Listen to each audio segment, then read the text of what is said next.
Bonjour et bienvenue sur votre chaîne LTILT, Lève-toi, investis, libère-toi.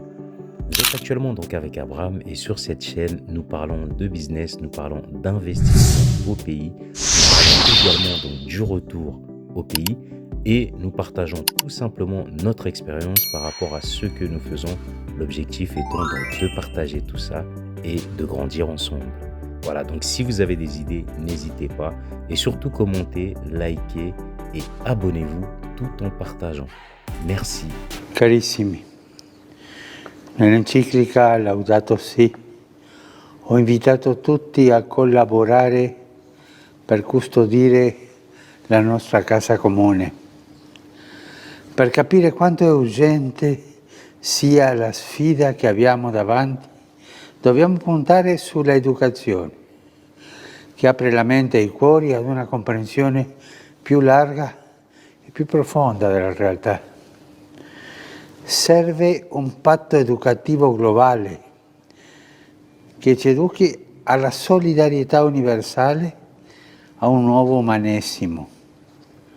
Per questo ho promosso un evento mondiale che si terrà il 14 maggio del 2020. In un momento di estrema frammentazione, di estrema contrapposizione, c'è bisogno di unire gli sforzi, di far nascere un'alleanza educativa per formare persone mature capaci di vivere nella società e per la società. Ogni cambiamento però ha bisogno di un cammino educativo. Noi non possiamo fare un cambiamento senza educare a quel cambiamento. Un proverbio africano recita che per educare un bambino serve un intero villaggio, ma dobbiamo costruirlo, questo villaggio, tutti insieme, per educare i bambini, per educare il futuro. E dobbiamo bonificare il terreno delle discriminazioni, come ho sostenuto nel documento che ho recentemente sottoscritto col grande imam di Al-Azhar ad Abu Dhabi. Dobbiamo fare in modo che questo villaggio faccia crescere in tutti la consapevolezza di ciò che unisce le persone e tutte le componenti della persona. Lo studio e la vita, le generazioni, i docenti e gli studenti, la famiglia e la società civile, con le sue espressioni politiche, produttive, imprenditoriali e solidali.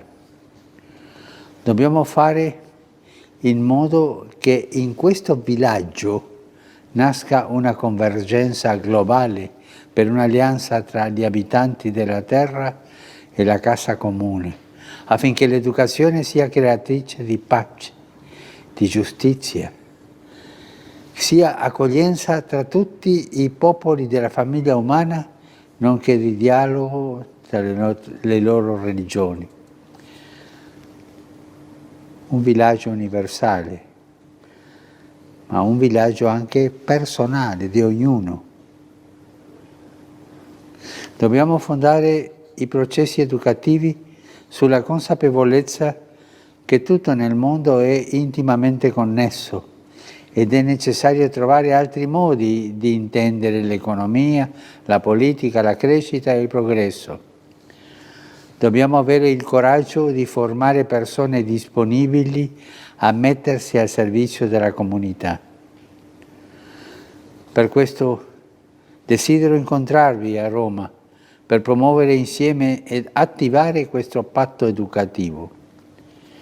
Insieme a voi faccio appello a tutte le personalità pubbliche che a livello mondiale sono già impegnate nel delicato settore dell'educazione delle nuove generazioni.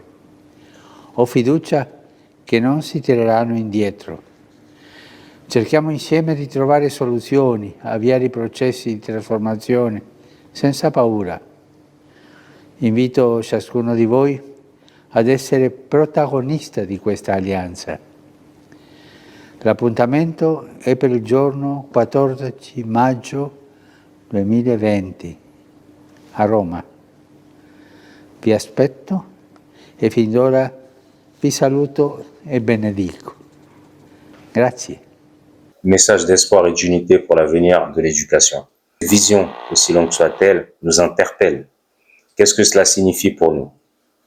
Et surtout, est-ce vraiment la solution que nous attendons pour l'avenir de nos enfants et de notre société?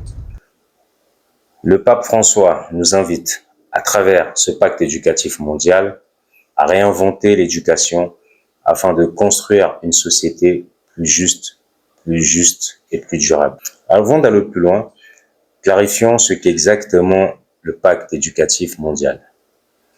Lancé en 2020 par le pape François, ce pacte invite toutes les nations, des institutions, des éducateurs, et même nous, citoyens, à collaborer pour l'éducation. L'objectif est de former des individus non seulement instruits, mais aussi profondément engagés dans la solidarité, le respect de l'environnement et le bien commun. Les principaux objectifs de ce pacte sont simples mais ambitieux. Rénover les systèmes éducatifs mondiaux pour répondre aux défis du XXIe siècle, que ce soit par l'inclusion des plus démunis ou en plaçant l'écologie au centre de l'éducation. Cette vision cherche à nous pousser à repenser ce que nous enseignons et comment nous l'enseignons. Mais cela soulève une question fondamentale. Cette vision mondialisée d'éducation est-elle vraiment adaptée à tous les contextes? Pouvons-nous tous suivre cette même voie? Parlons des avantages et des inconvénients et on va commencer par les avantages. Sur le premier point, en favorisant les échanges d'idées entre différentes cultures et sociétés, le pacte pourrait enrichir le système éducatif pour chaque nation et chaque nation apporterait ses forces et surtout ses solutions pour affronter les défis mondiaux. Sur le deuxième point, on parlera de l'inclusion. Donc ce pacte pourrait offrir davantage d'opportunités au profil des nations défavorisées en ouvrant les portes de l'éducation pour tous, peu importe leur origine sociale, économique ou géographique. Et le troisième point, l'éducation durable. Avec l'urgence environnementale que nous connaissons, enseigner aux jeunes la nécessité de protéger la planète devient un impératif. Ce pacte s'inscrit donc dans cette volonté de rendre l'éducation non seulement plus respectueuse de l'environnement, mais aussi plus responsable. Mais chaque médaille a son revers. Parlons des inconvénients possibles. Le premier point, l'uniformisation des systèmes éducatifs. En cherchant à globaliser l'éducation, nous risquons de perdre des spécificités culturelles qui rendent chaque pays unique. Est-ce vraiment souhaitable que tous les enfants du monde reçoivent exactement la même éducation? Point d'interrogation. Sur le deuxième point, manque de ressources. Pour beaucoup de pays, notamment ceux en développement, il sera difficile de mettre en œuvre les réformes nécessaires pour atteindre les standards souhaités par ce pacte. Certains pourraient être laissés pour compte. Et sur le troisième point, l'influence extérieure. Certains voient dans ce pacte une possible ingérence des institutions internationales dans la manière dont les nations doivent éduquer leurs enfants. Qui doit réellement décider de l'éducation de leurs enfants, des nations ou des organisations mondiales?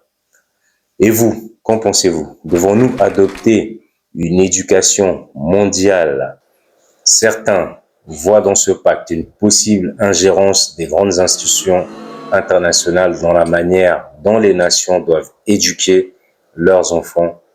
Qui doit réellement décider de l'éducation, de l'avenir de leurs enfants, les nations elles-mêmes ou l'organisation mondiale?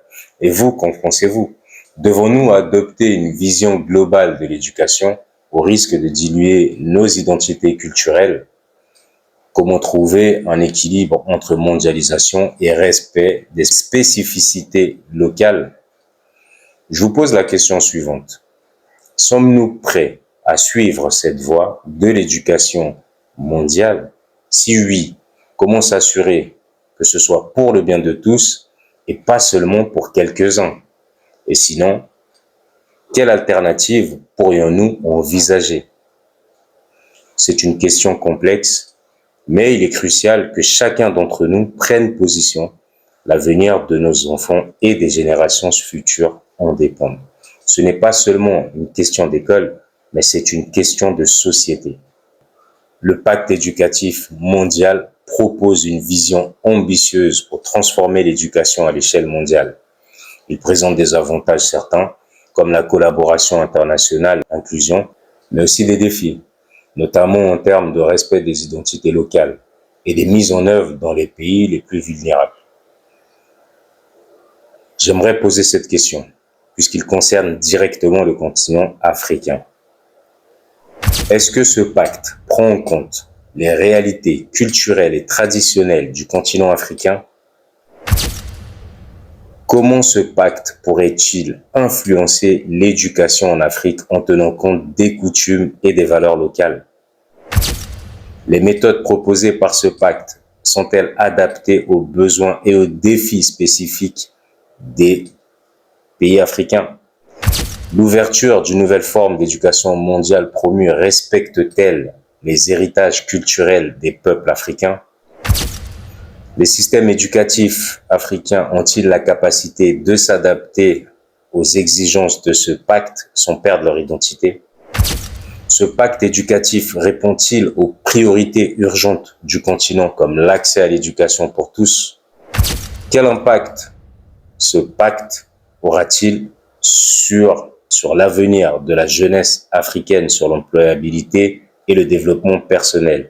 Et ma dernière question, l'Afrique est-elle prête à intégrer des réformes proposées ou le pacte pourrait-il être perçu comme une nouvelle forme de mondialisation qui néglige les spécificités locales? Alors que faire? Avons-nous réellement besoin de ce pacte pour améliorer l'éducation ou devons-nous chercher d'autres solutions, peut-être plus locales, plus adaptées à nos réalités? L'éducation de demain se décide aujourd'hui. Partagez votre opinion dans les commentaires, car chaque voix compte. Et une petite citation pour terminer. L'éducation est l'arme la plus puissante utilisée pour changer le monde. Nelson Mandela. Ciao la famille.